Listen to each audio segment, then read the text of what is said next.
thank you all for braving the cold. It's a little warmer today than it's been, but it's been a little nutty. But thanks for coming out for this topic. It's an intense topic. If you've been following what's been happening, it's difficult to even imagine what's happening and how painful it is for so many people. So I want to set the talk up a little bit and give you some kind of preliminary ideas to have in your mind. And then I want to talk about the background. How did we get here? Specifically, what are the narratives, the descriptions of how we got here? And there's more than one. So we'll talk about those narratives, and then at the end we'll talk about, okay, what's the way forward? How might we possibly get out of this? So to start with, I want to tell you my biases right up front. Most people don't do that, but I'm going to do that. My biases are that I am pro-Israeli, and I am pro-Palestinian, and I am pro-security and pro-peace. And you might say, well, how can that be? And the answer is because at the heart of it all, I'm pro-human. And when we only kind of grasp one side or the other and say, that's it, don't bother me with the other, that's largely why we are still in this conflict. The security and the peace thing, the reason those two things fit together is because Secretary Kerry, when he made a run at this back in 2013 and 14, he knew that the Israelis would have zero interest in proceeding anywhere in terms of borders and security and Jerusalem and refugees and settlements. He would not touch any of that without first talking about security. The Israelis had to know that there's actually a way we can have security in this thing. And so that's why he formed the team that he did under General John Allen, who's the one who I worked for. And we built out a full strategic level architecture of how you could have security for both Israelis and Palestinians.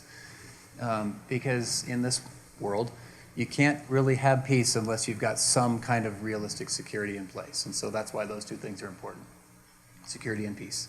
Okay, a couple other preliminary thoughts. In terms of religion, folks ask me all the time, well, what's the right answer? Like, what is the religious approach to this conflict, the right way you should look at it? Well, that depends on who you ask.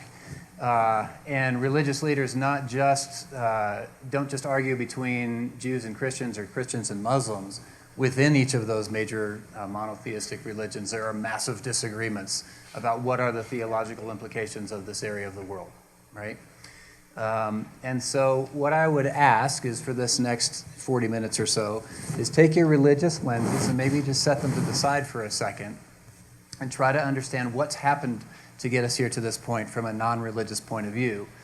And then you can put the glasses back on. That's fine. But if your view is, I have my religious lens, don't confuse me with anything else, that also is why we've largely landed in the place that we've landed today, which is that there's not a great, easily seen way forward. Formally trained theologians who've studied this stuff for decades, and there's probably some of you here, vehemently disagree with each other about what the religious implications are of the conflict. And popular eschatology, if you're familiar with the Left Behind series and that sort of stuff, it's under a broader thing called dispensationalism. That has also made it very difficult to find a way forward in this conflict. So again, if you just set those things aside for a second, we can pick them up again in the Q&A if you like. So here's the core argument. It goes like this. I'm going to try to walk across here, see if this thing doesn't blow up. Okay, I think we're good, maybe. Here's the core argument. My goal is now and has always been resolution of the conflict, to give peace and security and prosperity to both sides, Palestinians and Israelis.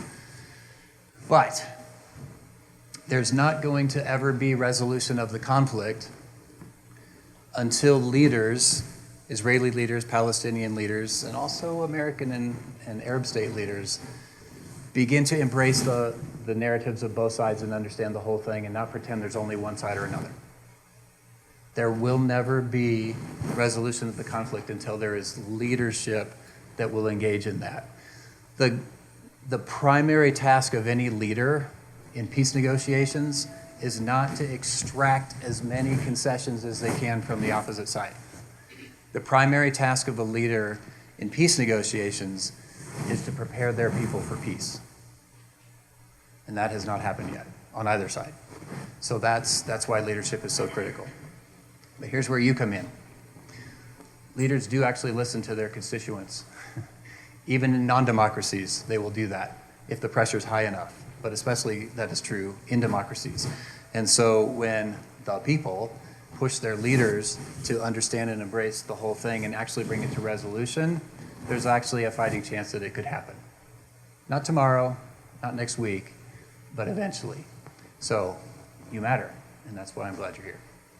Okay, a couple other comments. A colleague of mine, Michael Koplow at the Israel Policy Forum in DC, wrote an outstanding article a few months ago, long before the attacks had happened, where he compared this idea of cycles of violence and structures of violence.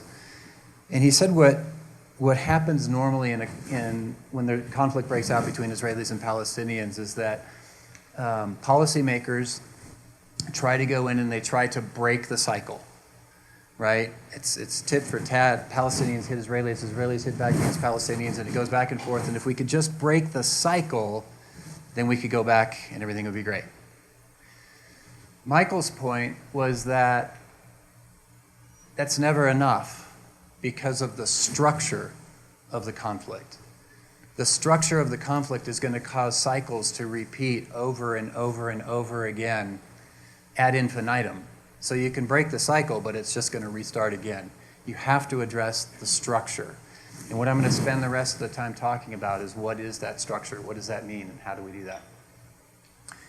Two other comments. Anti-Semitism, it's alive and well and growing. It's existed for thousands of years. It's vile, and it should be opposed in all of its forms. And you've all seen that happening. Likewise, anti-Arabism, Islamophobia, has also existed for a long time, not thousands, but hundreds of years, because Islam has been around for less time. It's less concentrated, but it's real, and you've seen some of the ramifications of that right here in the United States. It's vile, and it should be opposed in all of its forms as well. That's my position on that. Last, Hamas's actions on October 7th and after, I condemn them, period. Unreservedly, unequivocally condemn them. Anybody confused? Okay, good. Terrorism against civilians is never justified. Really critical point. Explanation is not the same thing as justification. Description is not the same thing as an excuse. So I'm going to talk about the history of the conflict, and you're going to hear from both narratives what that's been like and how hard that's been. But none of that explanation is therefore a justification of anything that Hamas did or the IDF did. That's not where that's going. It's just to better understand how we got to the place that we are now. That is not Israel. Just in case you're confused. But that is, it fits north to south within the state of Colorado. It's not a large place. And if you come down here into the Gaza Strip, it's this little tiny thing that's about 25 miles long. So imagine a strip that's between 4 and 8 miles wide from here to just the other side of downtown Denver. That's the size of the space. It is not large. And in that space, there's 2.3 million people living. There's the geography of Israel. You see the high ground is mostly up in the West Bank. It's named the West Bank because this is the Jordan River that runs from the Kinneret down to the Dead Sea, otherwise known as the Sea of Galilee, Jordan River down to the Dead Sea here. So it's the West Bank of the Jordan River, and then this is the Gaza Strip down here on the Med. Sinai Desert in Egypt's over here. This is Jordan, Syria, and Lebanon. So that's the territory that we're dealing with. Bill Vaughan had this great quote. It'd be great once in a while if the various countries of the world would occasionally swap history books just to see what others are doing with the same set of facts. Right? The idea of narrative is what a people tells itself and tells others about where they came from, what's important in their history, what were the good things, what were the bad things, what stand out. That's what narrative is. Notice it's not It's not made up. It's just that you emphasize, or maybe you highlight, or maybe even a little bit exaggerate certain things, and you downplay or disregard, or in some cases even deny, other things in your history. That's how narratives come about. And they're not made up of whole cloth. They're made up of historical facts. It's just you emphasize some things and downplay others. Now, if you can imagine, if there are two people groups that have been in conflict for a long time, it's probably true that the things that Party A emphasizes are exactly the things that Party B downplays, and vice versa. And that's very, very true in the Israeli and Palestinian narrative, as we talk about. So let me talk about the Israeli narrative, and then in a few minutes I'll talk about the Palestinian narrative.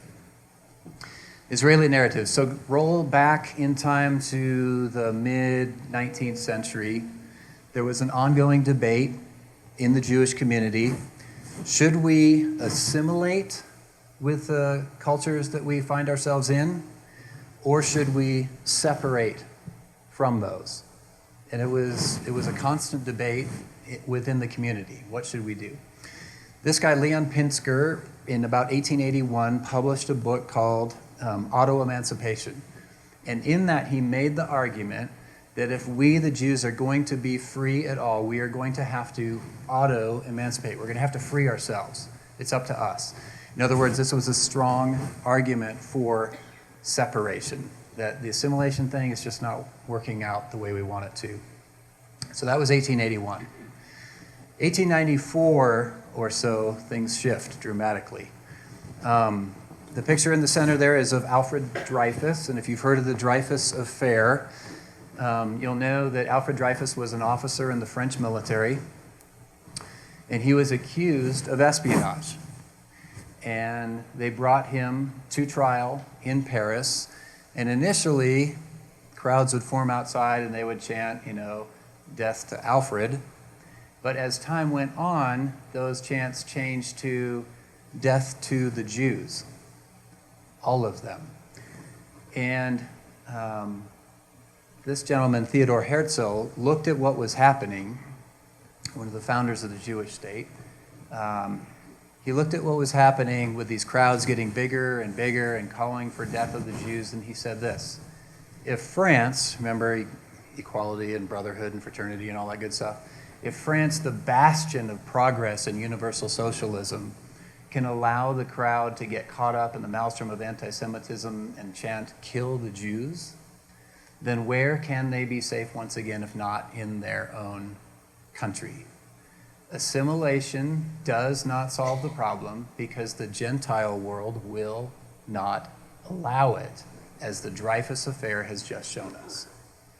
So think about, late 19th century Europe, France is supposed to be this place of equality and brotherhood and all this, and it's in that very same country where this happens. Theodor Herzl's writings and the leaders of the Zionist community at the time were propelled to make the argument, we have to separate. And what we have to do, therefore, is we have to create a homeland for the Jews where they can live and protect themselves in peace and security. Originally, Herzl and Pinsker and the leaders of the Jewish community were not necessarily committed to Palestine as that eventual homeland. They actually looked at the idea of putting it in Kenya. They actually looked at the idea of putting it in South America. And they weren't fully committed, but as time went on, over the next 20 or so years, another group came to the fore of the leadership, and they were like, no, it has to be in historical Israel in Palestine. And so from that time frame forward, that's where it was going to be. So, a couple events from here that are key. As Jews began to move to Palestine, and it's called an aliyah. It's a one-way journey where you're going to go there from wherever you grew up to the Israeli homeland, what would become that. You would make aliyah, and you would go there and set up a new life. Originally, from 1880 to 1900, 1910 or so, it was a fairly non-exciting affair. The numbers were small, and the folks that were making Aliyah were not very vocal or militant.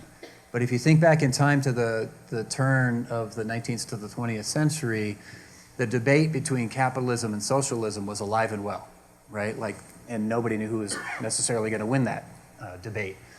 And one of the key components of the Zionist movement was a thing called labor Zionism, which was the idea that we would build a socialist kind of a structure, and therefore Jews not only had to own the land and live on the land, they also had to work the land. And that shift to labor Zionism changed the whole character of the Aliyahs, because the folks that were coming in 1910, 1915, 1920 began to be much more vocal about the fact that, no, we're coming here and we're taking over. And it caused some alarm, as you might imagine, among the Palestinian itinerant farmers that lived there and had been working the land as subsistence farmers for generations and generations. Now they were being pushed off the land and they kind of had nowhere to go. They would go into the cities, but they had no skills, and so there began to be these riots. And the Palestinian Arabs were revolting against this movement that they saw beginning to displace them. During this time frame, before the end of World War I, it was the Ottoman Empire that had dominion over this area. And the Ottomans watched what was happening, and they said, you know what? Jews are allowed to immigrate anywhere in the Ottoman Empire they want, except for Palestine. Anywhere you want. We got a big place, there's lots of space, come anywhere, but don't go to Palestine because it's creating all these headaches and problems. Well, as you know, the Ottomans chose the wrong side in World War I. They were already known as the sick man of Europe. It was an empire in decline. But by choosing the wrong side and losing World War I, the Ottomans were no longer in control. And suddenly it was the British that were in control of Palestine. They made it a mandate. So the Brits and the French, got together in smoky dark rooms and drew lines on maps and said, here's what the Middle East is now going to look like. And that's how they ended up with it. By the end of World War II, the British Empire was in massive decline because the Brits had then been bled white in World War I, bled white again in World War II, and they couldn't hold this thing together anymore. So they were on the verge of walking out of being in the empire business. And in the Holocaust, I'll talk about that more in just a minute, but that clearly accelerated the Aliyahs, of course, that were happening out of Europe and into Palestine. 47, 48, 49, really critical historical time. The brand new United Nations at the time looked at this problem, and the Brits said, hey, by the way, this is going to be your problem because we're out. And the United Nations did what the United Nations does, which is they formed a committee, right? And it was called the UN Special Committee on Palestine, UNSCOP. And UNSCOP sent a bunch of delegates into Palestine and tried to interview as many people as they could and contact leaders and all that sort of thing. The Arab Palestinians were pretty skeptical of this whole project because they kind of got a hint of where it was going, and so they would not talk to them at any length. But UNSCOP came up with a plan and said, here's how we should divide the land and make a state for Israel and a state for Palestine. And in 1947, November specifically, the Brits said, you know what? We're going to leave, and we're going to depart in May of 1948. So all the UN knew that they were going to own this thing, and as soon as the British departed in May of 1948, the Jewish state was declared by David Ben-Gurion and said, we are now a state. And as soon as he declared that, the Arab states around it immediately attacked, and that was the first Arab-Israeli war that didn't end until 1949.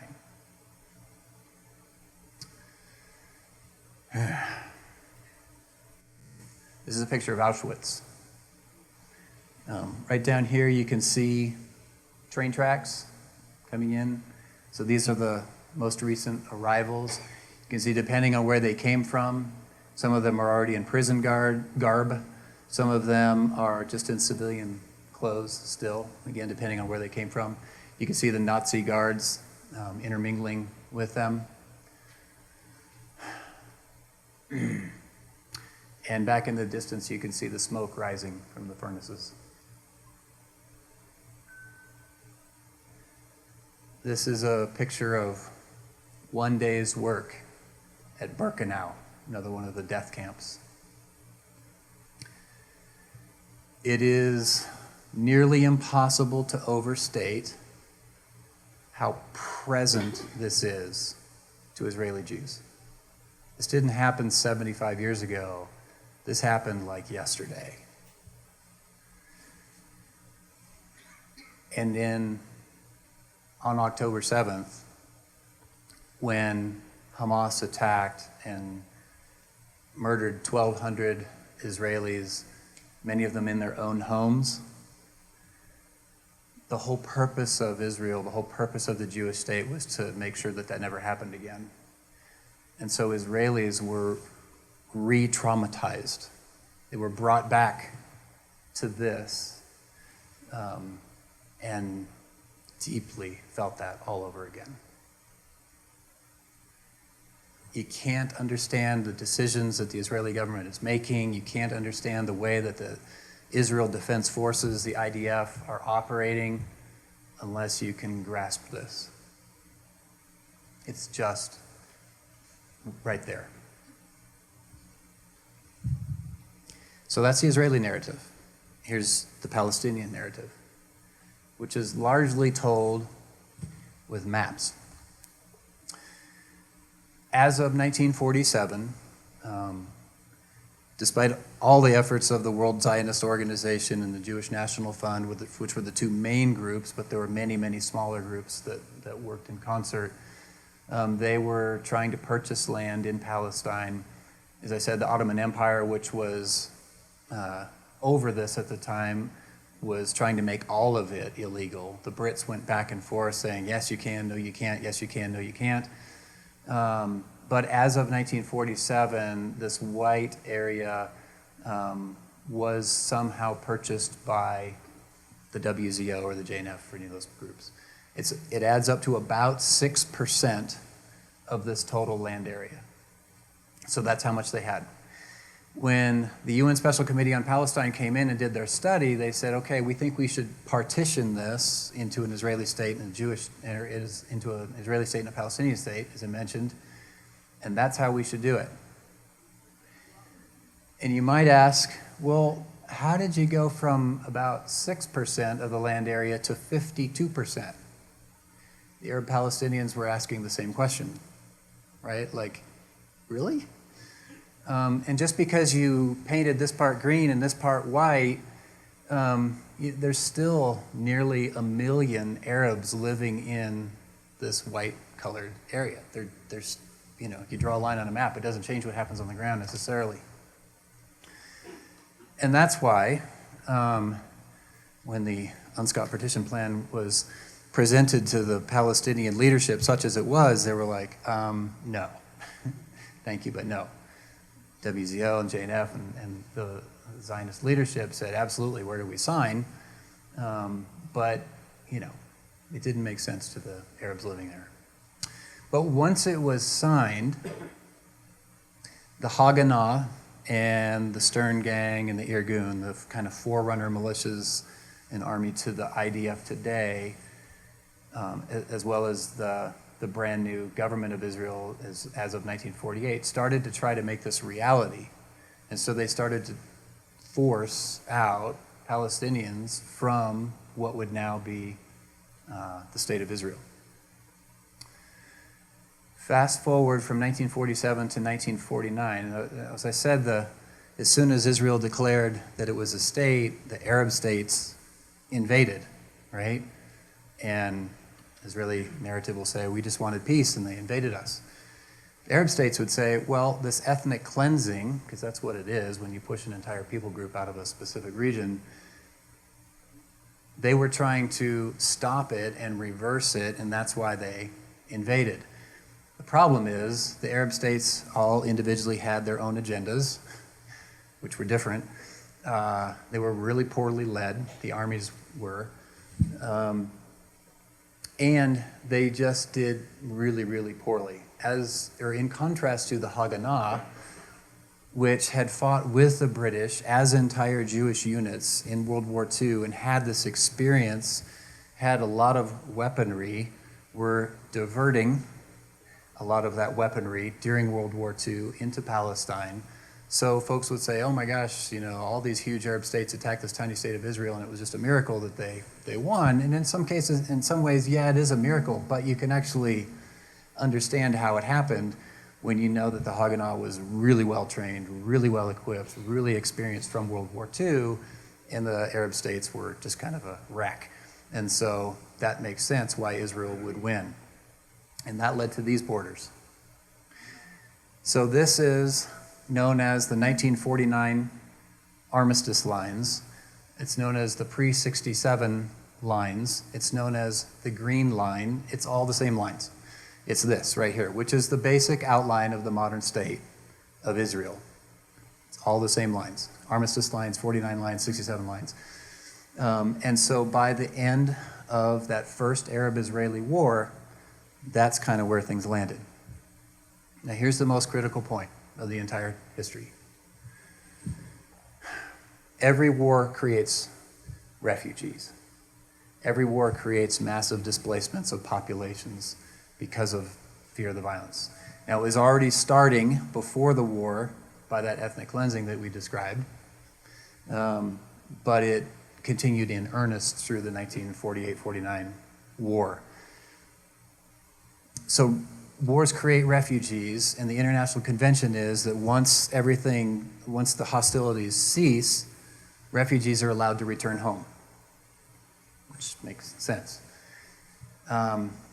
Except for this most fateful decision where the brand new state of Israel said, yeah, about 750,000 of you have fled for various reasons, and we're not going to allow you to return.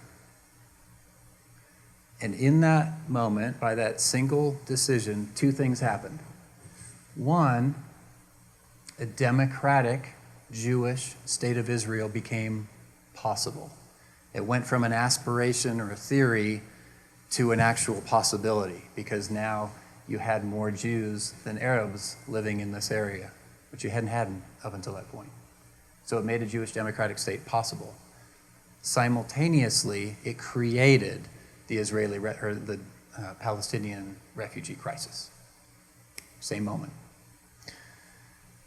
And that's still alive today. That same basic problem is still alive today. So from 67, you're familiar as we move forward into the 90s, the Oslo Accords. The Oslo Accords seemed pretty positive at first, but it created a new series of challenges, we'll just say. The West Bank, in particular, was divided up into areas A, B, and C.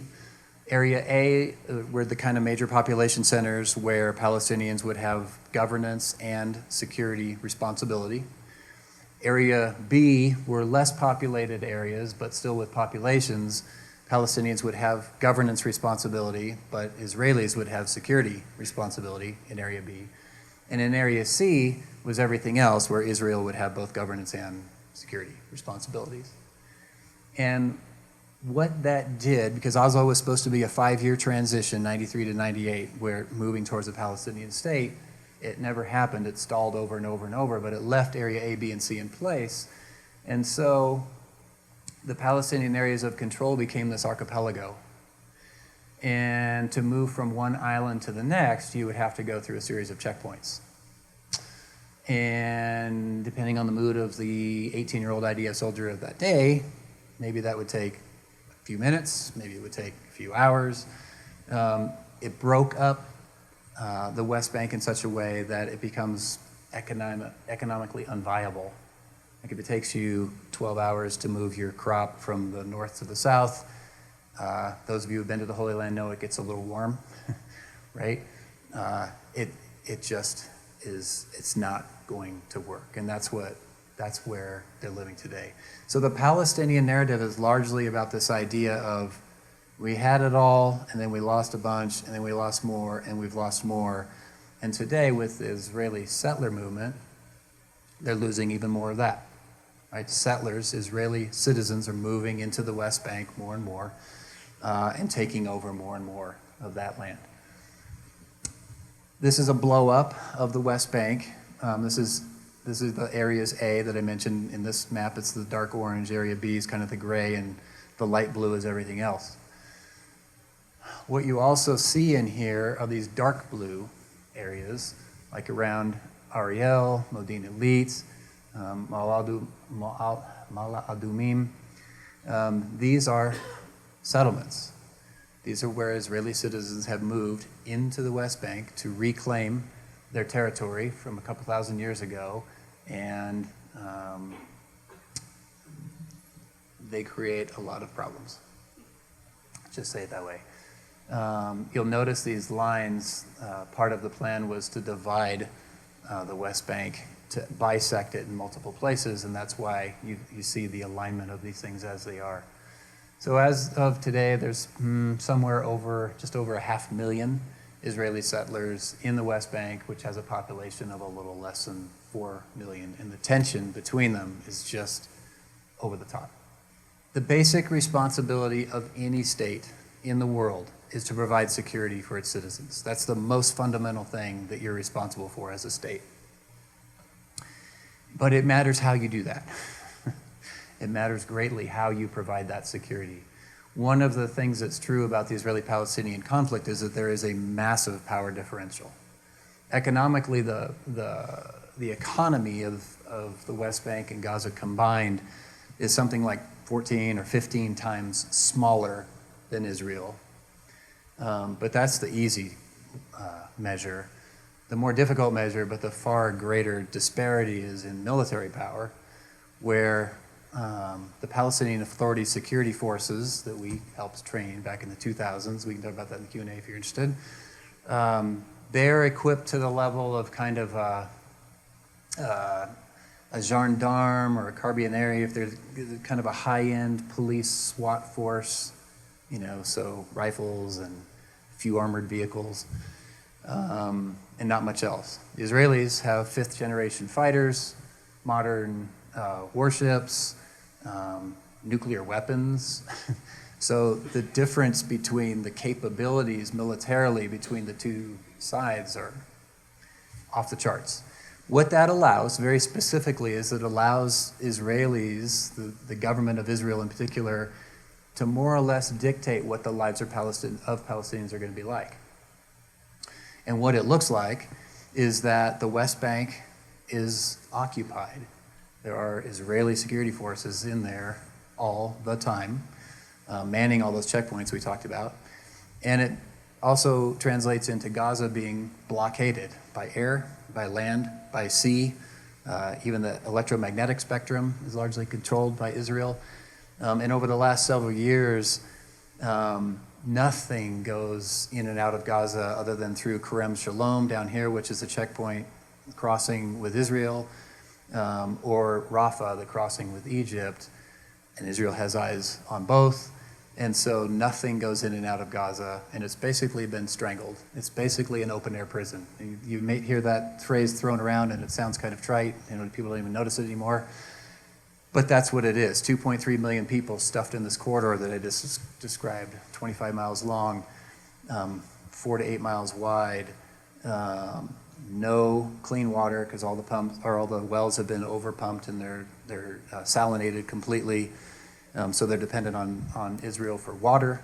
They're dependent on Israel for food, for medicine, for everything. And they will open and close that valve depending on how the Palestinians are behaving that day. So occupation of the West Bank, blockade of Gaza, that's what Palestinians have been living with. The result of that is that the very security that the government of Israel is trying to provide to its citizens is actually making Israeli citizens less secure. because it's this ongoing cancer that life for Palestinians in either place, but especially Gaza, is horrible. Again, explanation is not a justification. It's not the same thing. But understanding what life is actually like and has been like for decades now helps make sense out of it. So there's that point. Okay, one more thing about the geography. Back in the mid-2000s, well, early 2000s, the Second Intifada,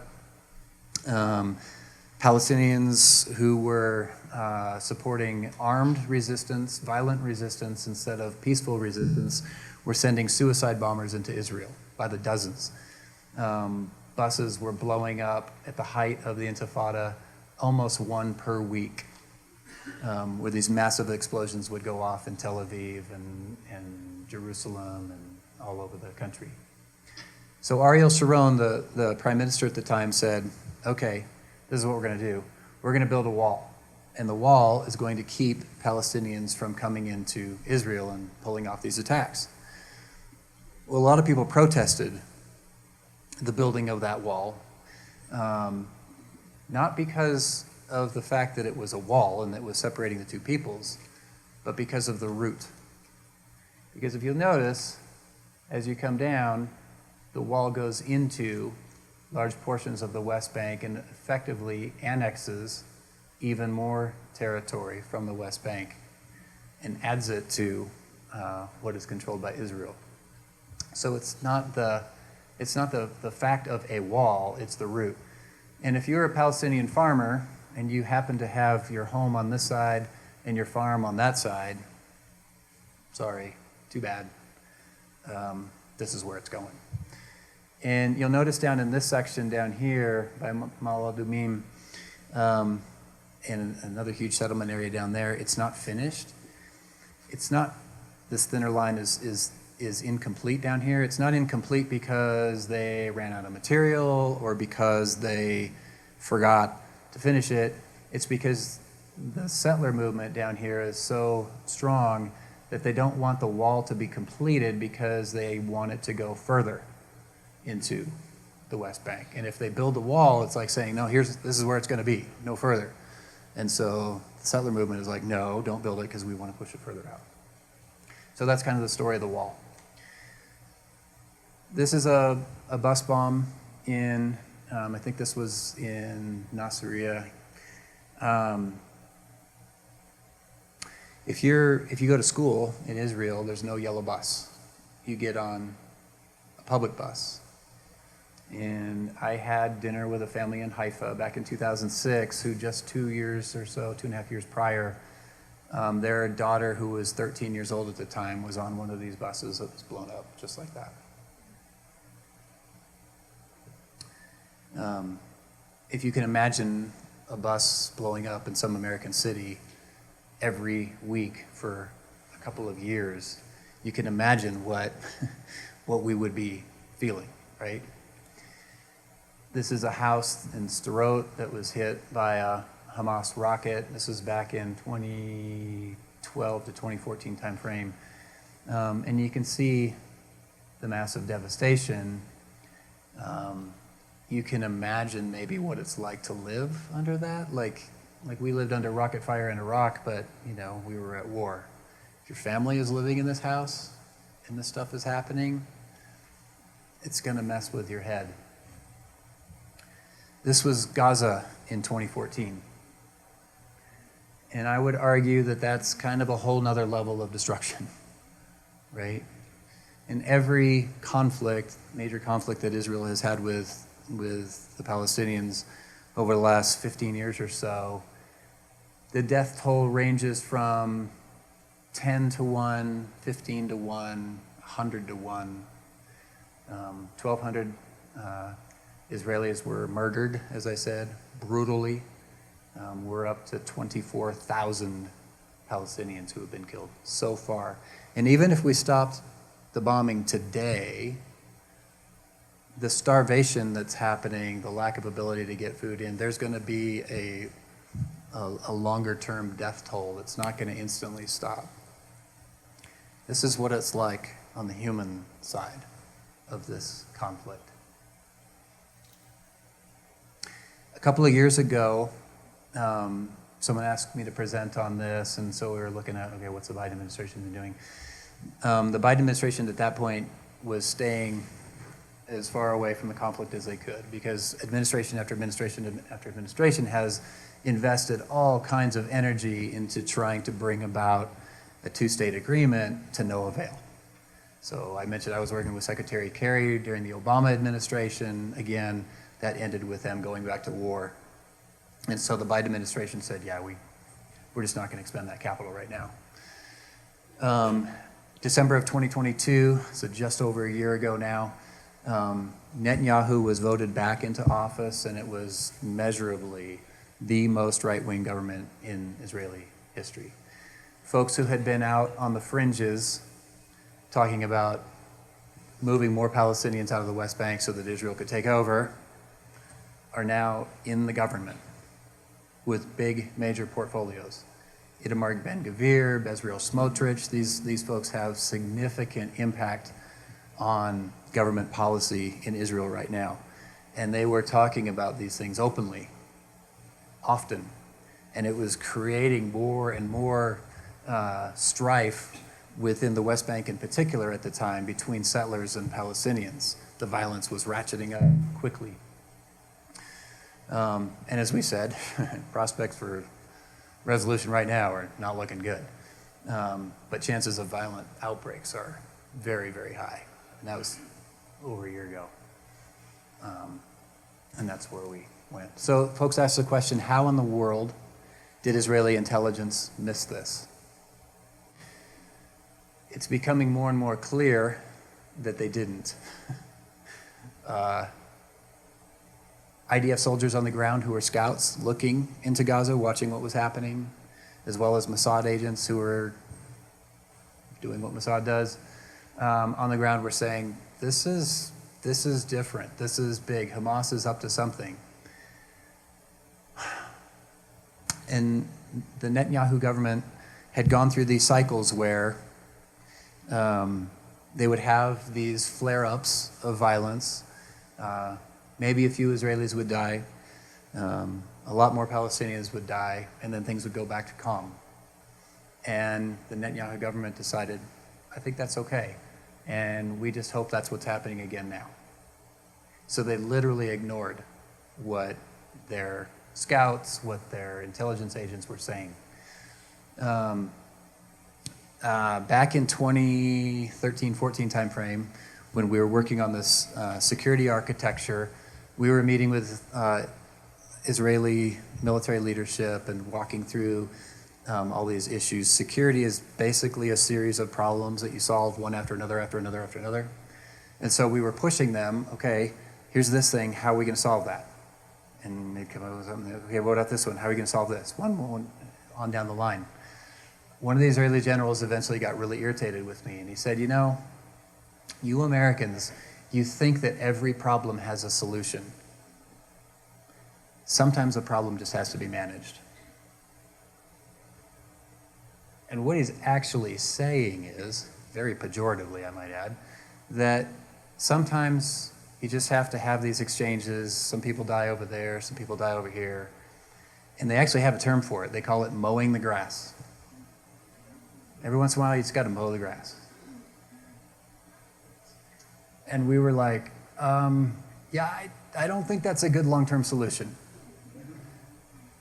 And looking at what happened on October 7th, it's pretty clear that's not a great solution. So where do we go? What should U.S. policymakers be thinking about?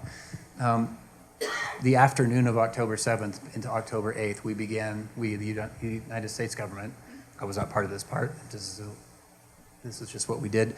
We started moving aircraft carriers into the region, carrier battle groups, and started talking very, very, very directly to Hezbollah and to Iran and to these other groups saying, stay away. As surprising, and it was absolutely surprising to everyone, how capable Hamas was, Hezbollah in southern Lebanon is 100 times more capable. They literally have hundreds of thousands of rockets, missiles, and mortars. that have been increasing because of the help of Iran, have been increasing in range, increasing in payload, and increasing in accuracy. And if Hezbollah jumped into the conflict, Israel would be in a world of hurt because it would absolutely overwhelm all the missile defense systems that they have, that we've helped them create. So keeping Hezbollah out of the war has been, I would imagine, having sat in the NSC, the number one priority of the administration, keep Hezbollah out. Secondly, U.S. policymakers need to be watching Jordanian internal dynamics really, really closely. And here's why. When I was at the White House, working that portfolio, what happens inside Jordan matters greatly to Israeli security. If you're an Israeli officer, you don't think of your eastern border, the eastern border of Israel, as the thing you got to pay attention to. You need to pay attention to the eastern border of Jordan. In other words, because the country is so narrow, there is no strategic depth. So to Israeli officers, Jordan is their strategic depth. I play this game with my students and ask them, okay, name this country. It's in the Middle East. It's a monarchy. It's friendly to the United States. It has U.S. weapons and equipment that they use of ours. There are U.S. contractors in the country that are supporting those weapon systems. What country am I thinking about? And of course, it's 3/4 of the Middle East, right? And I say, well, yeah, but that's not the one I'm thinking of. What I'm actually thinking of is Iran, right up until 1979. It was a Middle Eastern monarchy, very friendly to the United States, with U.S. weapons and contractors operating in it, right up until it wasn't. And the same kind of dynamics that happened in Iran in 1979, there's some very similar things happening in Jordan today. And King Abdullah is trying to keep a lid on all that, and he works with us really, really well. But it matters greatly to this particular conflict. Third, we, the United States, should support the removal of Hamas, but we have been desperately pushing for Israelis to change tack and to do it in a way that absolutely avoids as many civilian casualties as possible. They didn't do that for a long time, but just over the last week and a half or so, they have quietly changed to a much more kind of a special operations sort of a model and not dropping thousands and thousands of weapons manufactured in the United States all over Gaza. So this is starting to get a little bit better, but it is a disaster, and it's going to get worse. Fourth, and probably most importantly, we should begin thinking about what happens next. This matters greatly. Prime Minister Netanyahu is on record as saying, we, Israel, are going to be there as long as we need to be. I think that's a terrible, terrible idea. Another ongoing occupation by Israeli soldiers is the last thing that anybody wants. So how do you get away from that? You change everything.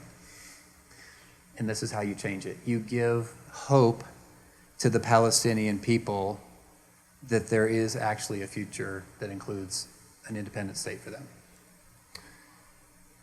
Oslo began with some hope, but it pretty quickly became a series of things that made the situation actually worse and actually locked in the Israeli occupation in the West Bank. And so Palestinians today, many of them, especially younger ones, are like, you know what? You're not going to give us two states? Fine. Give us the vote. Let's all be citizens in this thing now. One person, one vote. And of course, the Israeli government's like, no, we can't do that, because if you make it one big democracy, there are more Arabs than Jews. The birth rates among most Arabs are higher.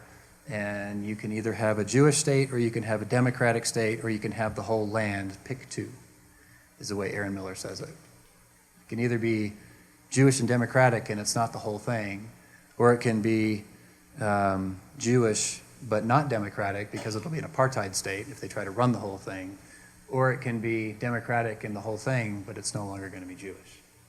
So that demographic issue is what Secretary Kerry pounded on over and over and over and said, that's why we have got to separate. We've got to negotiate a separation between the two peoples, and it will be generations before we can even think about reintegration. So give hope that what we're going to do is not just Oslo again, where we make a bunch of promises and sign agreements and then never follow through. Secondly, you have to make rapid, visible, significant changes on the ground in the West Bank. You need to roll back the occupation. You need to evacuate, starting with the deep settlements and moving out from there, so that Palestinians see and the Arab world sees this actually looks different than what we've seen before. And then you've got to take the Palestinian Authority, which right now is a complete train wreck, and you've got to rebuild it. The only people that respect the Palestinian Authority less than the Israelis are the Palestinians, because it has been so corrupt and so inept and has delivered virtually nothing to the Palestinian people for all these years. And some of that, maybe a large portion of that, is due to Israeli leaders constantly undermining the Palestinian Authority and making them look like idiots. It's not very motivating. I mentioned that we, the United States, created the Palestinian Security Forces, Palestinian Authority Security Forces back in the 2000s. Under George W. Bush, Secretary Rice empowered General Keith Dayton to go and to take this bunch of militias and to professionalize them and put them together in an actual security force that could maintain security in the West Bank, with the hope that you're doing this for your own state someday. And Palestinian Authority security forces work hand in glove with Israeli security forces to keep things like Hamas and Islamic State and Palestinian Islamic Jihad and all these groups out of the West Bank, because it's a direct threat to Israel as well. And in return for that favor, most Israeli leaders have undermined it over and over and over and over. So that's where they are. So you've got to revitalize it, put it back together. And then commit publicly to a two-state process. We are going to do this. We, the United States, are going to support it. The Israeli government is going to support it. The Palestinians are on board. Transition to Palestinian Authority governance and security in Gaza, as opposed to Israeli security, as opposed to some kind of Egyptian security. It's never going to work because all that stuff came through the Sinai. So put Palestinian Authority back in place and use Gazans who have been vetted, who are not Hamas, to be as much part of that structure as they possibly can, because that's where they're from. And then don't just commit, but actually implement this two-state process and begin to, no kidding, make it happen, because the only way forward is for the two sides to live together. Several folks have asked, how in the world can you possibly talk about a peace process after October 7th just happened? And I understand the sentiment, but I would say this. The reason that October 7th happened is because we haven't taken this seriously, because we haven't had Israeli leadership, Palestinian leadership, American leadership, and Arab state leadership that would actually take this thing on and make a difference. And that's why it matters so much. Folks ask, what can I read to make sense of all this? I have read shelves of books on this topic. The one best volume I've come across is this one by Charles Smith. You notice it's over here in its 10th edition. Typically when books get in their 10th edition, folks tend to think that they're doing pretty well. But if you go on Amazon and you, don't tell Charles Smith I said this, if you go back to the 9th edition, it's about half off. So you'll miss the very last chapter, but you can get the whole story. It's really, really good. It has taken decades and decades to create this mess, and it's going to take a long time. I am not Pollyannish about, hey, we can knock this out next week. This is going to take a while. But unless we commit to this kind of a process, we'll be back here in 2 years talking about the latest outbreak of violence. And 2 years after that, and sometime after that, and sometime after that. That's what I got. Thank you. A question, just thinking, we've heard a lot about a two-state solution. Yep. But in looking at the maps, I've never really thought about what the geography would look like of a two-state solution. Would it be separated Gaza and West Bank, or is there going to be a massive refugee problem to resettle people? No, it's a great question. And by the way, not just borders, which is what you're asking about. Borders, settlements, refugees, security, and the hardest issue of all, Jerusalem. Those are the 5 final status issues. They've all been worked out well. It's not lack of solutions, it's lack of political will to make that happen, right? You said the leader's job in a negotiation is to ready your people for peace, not to exact concessions. So the answer specifically to your question is that it would look like the West Bank and Gaza with some kind of connector route. They've talked about a tunnel, which is, it's kind of a pejorative word now. A sunken highway, a raised bridge, something like that would connect the two and allow free access between the two. And also allow Israelis to easily cross over, under, however they would do that. Which leads directly to the question about what do you do about the settlements, right? And I mentioned evacuate the deep ones for sure. Some of the huge ones that have tens of thousands of Israelis living in them, the proposed solution is to annex those into Israel and then to annex into the West Bank other parts of Israel of equal land size and land value, which is important. And by doing those major swaps, you would end up with something that's relatively equitable for both sides. Great presentation, thank you. Can you zoom out a little bit and tell us about the countries around Israel, Gaza, and so on? What are their interests in terms of staying away from violence and war, or getting more involved? There are lots of dynamics there. There's lots of dynamics. So let me hit a couple. One of the reasons we're so wanting to push for a resurgence, revitalization of the Palestinian Authority to become the security force there is because no one else wants to touch it. The Egyptians, the Jordanians are like, no, we don't want this. Their specific interests, of course, they're the ones they don't like to say, but that is most top of mind, especially for Egyptians and Jordanians, is we don't want millions of Palestinians rolling into Egypt and into Jordan. They don't want that destabilizing refugee flow. Saudi Arabia is the most interesting character in this to me, because back towards the end of the Trump administration, we signed the Abraham Accords, where we brought in the UAE and Bahrain and a couple other smaller countries to make peace with Israel, just like Egypt had in '79, just like Jordan had in '94. And this was like, this is great. And some of the folks there asked me, isn't this great? And I said, no, it's not great, because once again, you've bypassed the Palestinian issue, right? And that's the cancer that's destroying peace and prosperity of both sides. Saudi Arabia, and I'm no big fan of Mohammed bin Salman, believe me. But MBS has rightly said we will not normalize with Israel until there is movement towards an actual, no kidding, two-state outcome. And these talks were ongoing in the summer. Like, they were getting pretty serious in these negotiations that Saudi might come into an agreement with Israel. And then October 7th kicked off. Some folks say maybe that's why Hamas did what they did when they did, was to try to keep that from happening. I don't know if that's true. But those talks have been revitalized. And so we're talking to the Saudis again about the possibility of normalizing with Israel. And the big exchange is that we actually go down a two-state outcome road. So those are the real broad kind of interests now. Can you address Iran? Oh, Iran, yeah. Iran, and Iran is the great spoiler.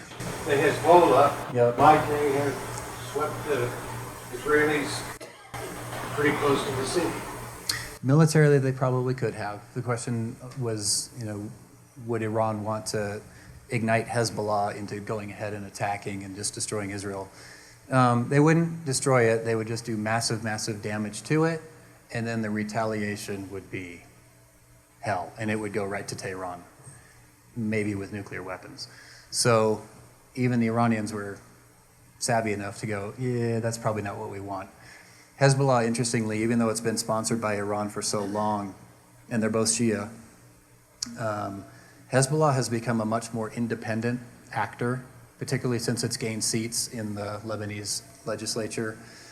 So they're no longer just a puppet to be steered by Iran where they want to go. And in their own self-interest, they're like, yeah, we don't want to get in that yet. But that's not a finished question. That could still happen, and it's really, really, really dangerous. Our next question. Yes, thank you for the presentation.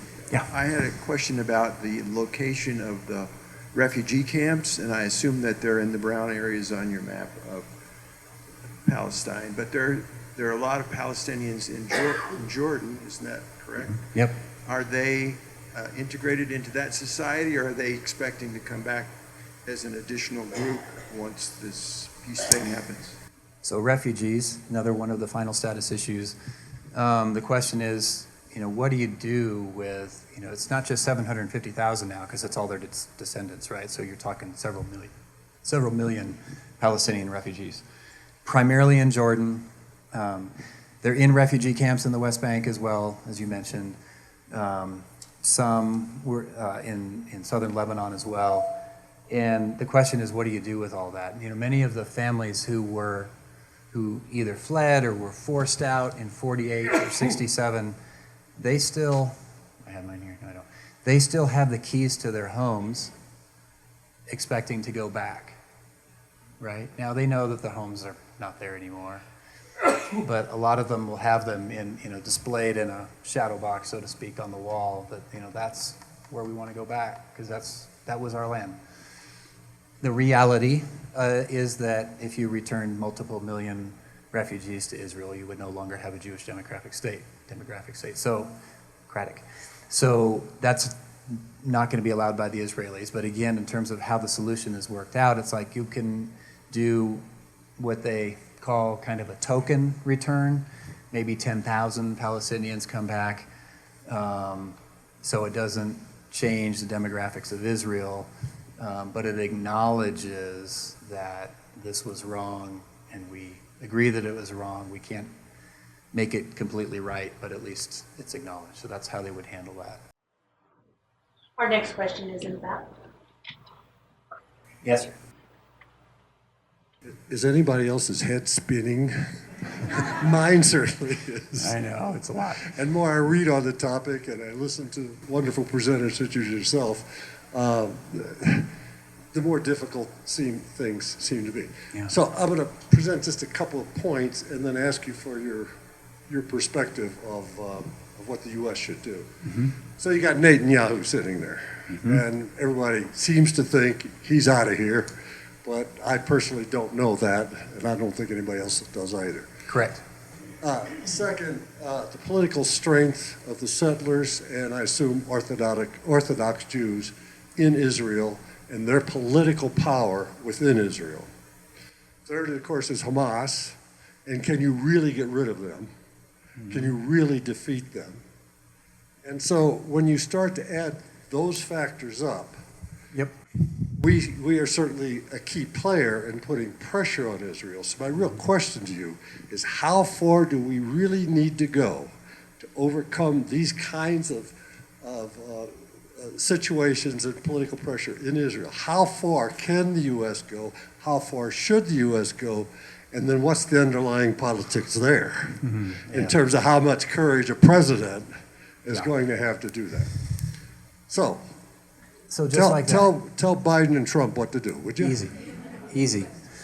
Okay, point one, Bibi, Benjamin Netanyahu. He is almost certainly not long for this world in terms of governance. They created an emergency government, right, that pulled in Benny Gantz, who had been the chief of the Israel Defense Forces. They pulled in Gideon Sa'ar, who also is a huge security person there.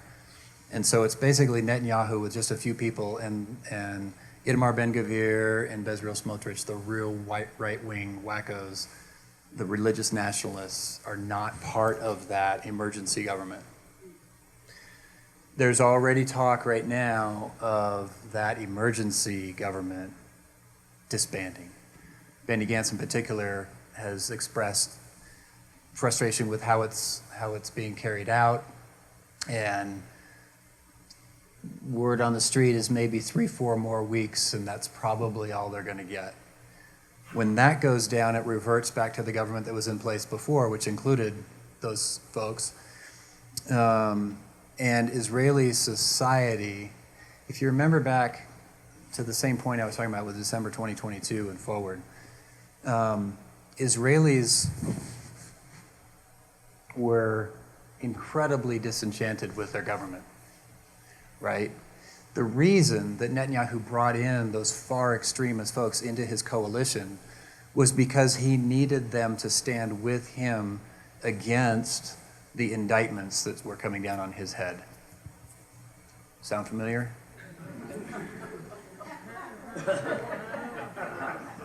And in Netanyahu's case, he brought them in specifically with the idea that this pesky Supreme Court, which was always pushing back against the most right-wing things they wanted to do, including accelerating settlement building and destroying Palestinian homes and all that sort of stuff. They were passing legislation in the Knesset because there is no constitution in Israel. There was too much disagreement, so they couldn't write one. So instead, there's a series of basic laws.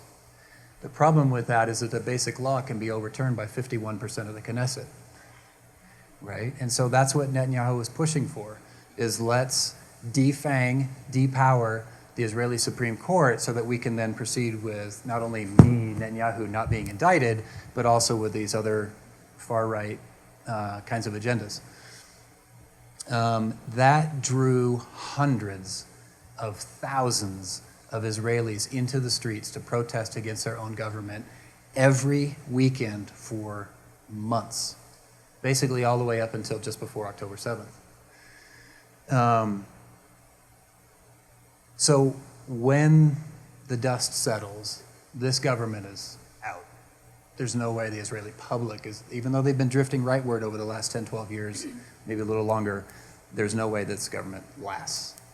The question is what replaces it. And that's the million-dollar question. And in terms of leadership, the hope is you bring in leaders that are serious about exactly what we were just talking about and can then sit down and go, okay, let's make this real. Let's make life better for both Israelis and Palestinians. So that's Bibi. The strength of the settler movement is only because of Netanyahu bringing them into the coalition based on his own self-protection. So once that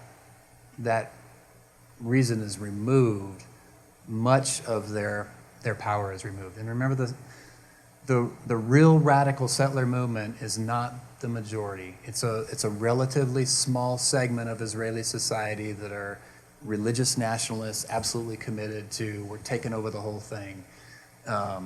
And they are a problem. Most of the rest of the Israeli citizenship is not. So you get rid of that and it changes a lot. Can you get rid of Hamas? No, you cannot, because it's an ideology, right? Again, an explanation is not a justification, but understanding what has happened makes you kind of realize, gosh, I could see why Palestinians might support this, especially when you think that Hamas, like other Islamist kinds of organizations, what they do before conflict is that they create social services that their government's unable to do otherwise. So you want to send your kid to school? Great. Vote for me or give me support or whatever as a Hamas member. Oh, you need medical treatment? Sure, I'll get that for you, as long as we've got your support on the reverse side, right? So they create kind of this social network ahead of time, and then from the Palestinian narrative, if you look what has been achieved by Mahmoud Abbas, the president of the Palestinian Authority, and his lifelong commitment to nonviolent resistance. They would say nothing has come from that, right? But these Hamas guys over here, at least they've seemed to be doing something against Israel, right? So you can see how they would drift towards that. So you're never going to get rid of Hamas or the ideology that's behind it. What Israel needs to do is to be able to remove enough of its leadership to be able to declare victory and then move on to the next phase and do real change on the ground afterwards. So that's kind of where those things are. Last part of that question was U.S. political support. Whew. This is where you come in, right? Because traditionally, Israel has had undying support from the Democratic Party because of a large component of American Jews. It has undying support from the Republican Party because of the undying support of evangelical Christians. And when you put those two things together, that gives Israel the ability to watch American politicians tripping over each other to get to the mic first to say how much they support Israel. And that posture is what has made it continue and continue and continue, because it doesn't resolve anything. What's happening now is that once rock-solid kind of coalition is beginning to fray, right? And so within the American context, we're, especially with the younger generation, you see the protests, which are, I get it, they're misguided, they don't understand the whole thing, they need to understand both sides. But where that's leading is that there's less support for Israel than there traditionally has been, and that's especially true in the American Jewish community. Like their youth are like, why are we doing this exactly? I mean, when we were the underdog, I got it. We were David and everyone else was Goliath, full support, but it doesn't look like that now when they recognize that. Next question. So that's a really dark cloud you painted. Thank you, yes. But is there any reason for light optimism, any kind of hope over there? You may have kind of hit it a roundabout sort of way there, but Yeah. Directly? Yeah, you see anything? here's the direct hope. William Zartman's a scholar of international peace negotiations and that kind of stuff. And he talks about a concept called a mutually hurting stalemate. And the bottom line of that idea is that sometimes, and this is not just theory, it's happened around the world, sometimes a conflict gets so bad, it has gone on for so long that the people are just exhausted. And they're like, this has to end. Portions of the Israeli public feel that way. Portions of the Palestinian public feel that way. You can watch polls over time and see how that goes up and down. With the right leaders in place who will actually, lead in both Israel and Palestine and in the United States, because they do still need us, it could actually happen. And that's the one thing that gives me hope, is that more and more people realize, that whole embrace one side or the other, it's not working. So let's actually bring peace and prosperity to both sides. That's my message of hope. Thank you. Center. I'm right here. Thank you. You describe the narrative, an awesome description of the narrative, but I wonder if you could describe the legal arguments that each side has in the international court. So, you hear the Palestinians argue that Israel's a colonizer, and Israel argue that it's been present in this land for 3,000 years or whatever. But none of those are arguments that would withstand international court review. What are the legal arguments both sides make? So they're very similar to what you just said. So right now, South Africa is bringing Israel to court, to the ICJ, right, saying this is genocide. Thank you. The ICJ is not the ICC, right? The ICC is for individuals who've committed massive crimes against humanity, and so we send those kind of folks to that as individuals who are responsible for the deaths of lots and lots of people. The ICJ, the International Court of Justice, is part of the UN system, it's adjacent to it. Both parties have to agree to take their dispute to the ICJ. And so those legal arguments that you're talking about are exactly what they're arguing over right now. Israel's existence to its right, to its fundamental rights, is that the argument they're going to make, or is this about this war?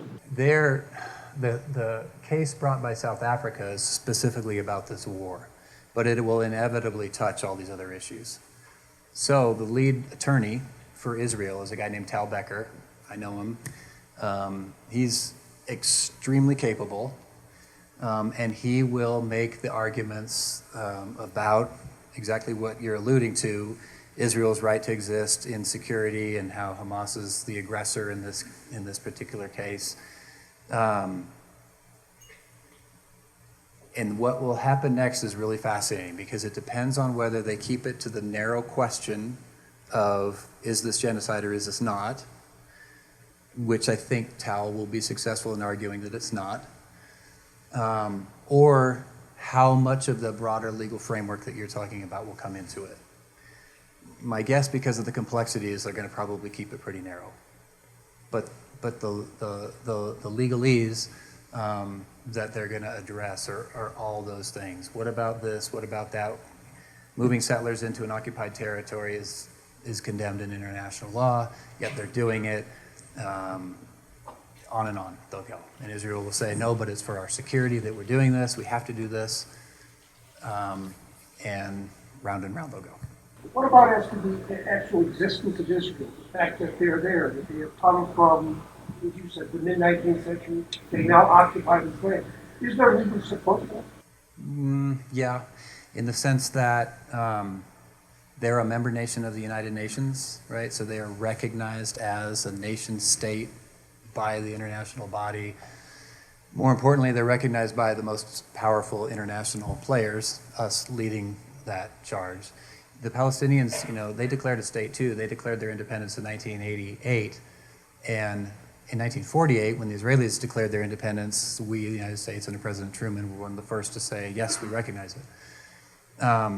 When the Palestinians declared their state in 1988, we, the Americans, just looked at our shoes, right? And didn't acknowledge it. 139, I think, of the 193 states in the world today recognize Palestine as a state.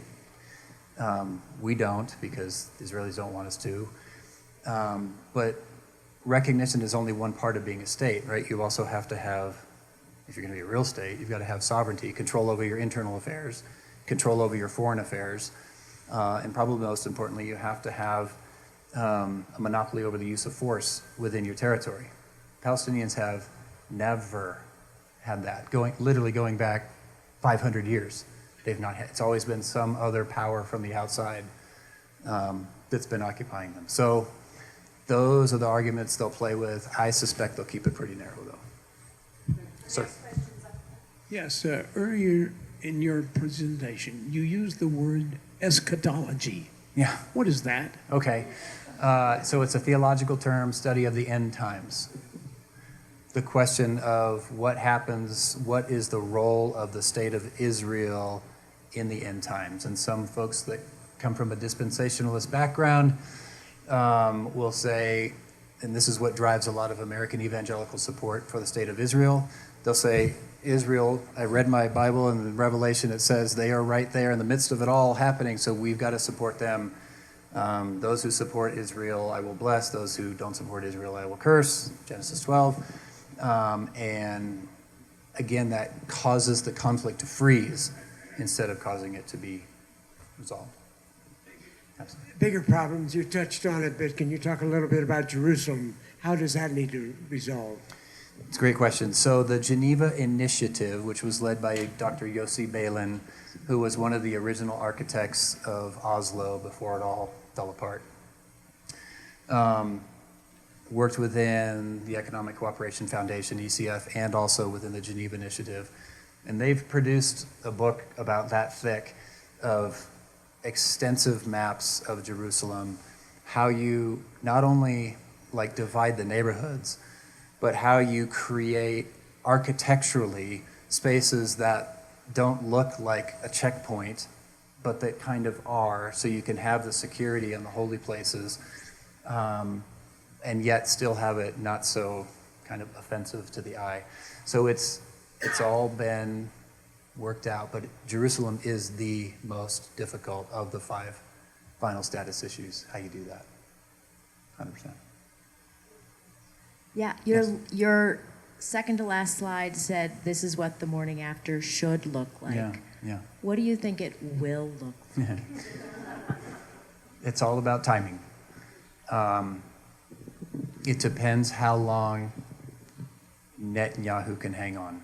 As long as Netanyahu's the prime minister, my guess is it's going to look an awful lot like an occupation.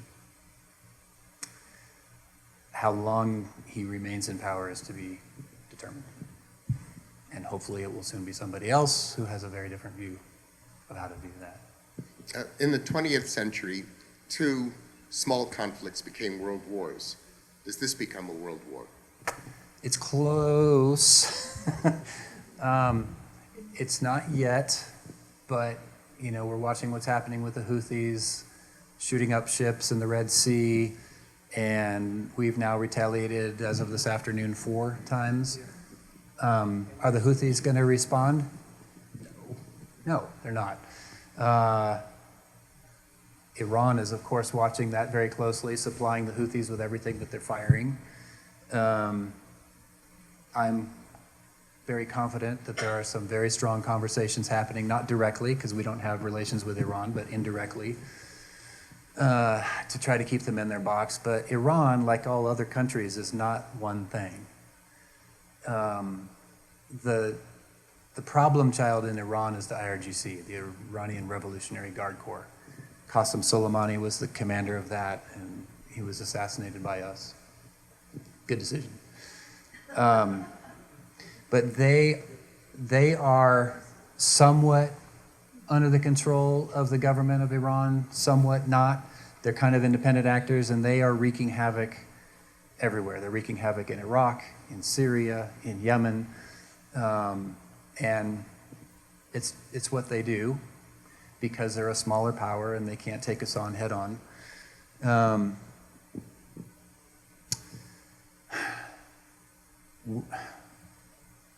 Our government right now is trying as hard as it possibly can to keep this from ratcheting up higher and higher. So far, we've been able to keep it sort of contained. And I hope it stays that way, but I can't guarantee it. It could light off really, really badly. Because if Hezbollah does their thing, then Israel is going to go with nukes straight to Tehran, like I mentioned before, and there it goes from there. We've got another question on this side. You don't consider this a genocide, you said, when they've killed 25,000 people indiscriminately. Right. That's not a genocide? No, genocide by definition is when you systematically try to destroy an entire people group to the order of 800,000 Tutsis and Hutus in Rwanda. Well, that's always the challenge of genocide, and do we intervene? And if you do intervene, when do you leave? And right after you leave, does it happen again, right? That was the massive dilemma with Rwanda. So 800,000, 6 million, that's a genocide. 24,000, I mean, it's horrible, it's horrible, it's horrible, don't hear me wrong. I don't think you can call it genocide yet. One other question. Is Israel making every Gazan a Hamas supporter? If you're a 13-year-old kid in Gaza right now, and you've watched 3/4 of your family destroyed, and all you've known is this blockade, it's hard to imagine not turning a 13-year-old into a Hamas supporter, right? One of the pictures that painted this to try to make some, to help get the feeling, is imagine this scenario. And this is a little bit hard to imagine, but just try. Go with me here. Admiral Stavridis, Jim Stavridis, wrote a book called 2034 about the U.S. being challenged greatly by China, like their artificial intelligence and their hypersonic weapons and all those things combined. He painted this picture where they were able to disable the American military. So imagine the American military is disabled by China, and they go to work with Mexico, and they work an invasion northward, and they occupy Texas. And they create a massive refugee flow from Texas that's going to come to Colorado. Yeah. Most Americans are not just going to go, oh, well, China won, Mexico won, so, it's all good. Right? What are we going to do? We're going to fight back with everything that we could possibly get our hands on. And the same sentiment you could see among Palestinians that, if all they have known is occupation and blockade and their life just being pretty horrible, and now bombs are literally killing all of their family members, it's hard to imagine that the next generation of Hamas is not being created right now. We have time for just one more question. Yes, ma'am. Yes, sir. So I wanted to revisit that happy thought of World War III. Okay. You were referencing a lot of us. We're trying to keep the lid on. Yeah. Who else is helping us? We have strong relationships with lots of the Arab states who also have a vested interest in not letting Iran make gains out of this. The GCC, the Gulf Cooperation Council, is 6 of those states, Saudi Arabia the biggest and the leader of them, UAE second, the Emiratis. And they are strong partners in all of this and trying to leverage them, particularly the Saudis right now, towards pushing, we'll normalize with you, Israel, if we have a no-kidding path to a two-state solution. Those are our major partners right now. The NATO and the Europeans are right there with us philosophically. The administration is now pushing for openly, they weren't talking about this not too long ago, but Secretary Blinken just yesterday, I think, said, this is where we're going. Saudis will normalize, two-state solution has to be committed to, and so those major partners are the ones that are in play right now. Does that get at what you're asking? Yeah, I've lived in Saudi for 6 years, and I wouldn't put a lot of weight on how strong and how trustworthy they've been. So I get it. The playing lived field there. you reference is pretty weak. No, I get it. Except that when MBS, who's the de facto leader, right, when he says this is the direction we're going to go, it's an autocracy, so that's the direction they go. And it was pretty strong this summer. Went to sleep during the 7th and a little bit after, but now it's coming back, and I think there might be some there. Can't guarantee it, but I hope so. Thank you again, Colonel Bauman.